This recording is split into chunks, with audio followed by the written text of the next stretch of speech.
చంద్రబాబు నాయుడు కార్పై దాడి. వైసీపీ నాయకులు మాత్రమే ఇదంతా చేశారు. వైసీపీ నాయకులు ఇంకొకసారి ఇలా చేస్తే అసలు ఊరుకునేది లేదు అంటూ నారా బ్రహ్మిణి కీలకమైన వ్యాఖ్యలు చేసిందట.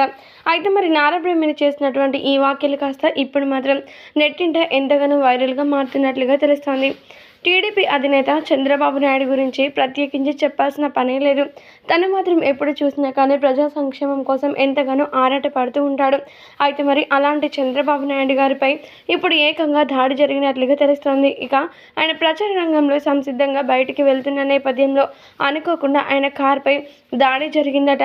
అయితే మరి ఇలా తన కార్పై రాళ్ల దాడి జరిగిందని తెలుసుకున్నటువంటి తన కోడలైన నారా బ్రహ్మిణి ఒక్కసారిగా శివాలెత్తిందట. ఇక ఆమె మాట్లాడుతూ వైసీపీ నాయకులు మాత్రమే ఇలా కావాలని మాపై దాడి చేయడానికి చూస్తూ ఉన్నారు. ఈరోజు మామయ్య గారి కార్పై దాడి చేయడం ఏమాత్రం సబబం కాదు.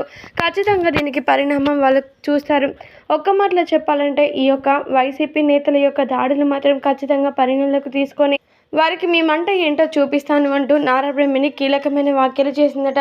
మరి నారా బ్రహ్మిణి చేసినటువంటి ఈ వ్యాఖ్యలు కాస్త ఇప్పుడు మాత్రం ఎంతగానో వైరల్గా మారుతున్నట్లుగా తెలుస్తోంది.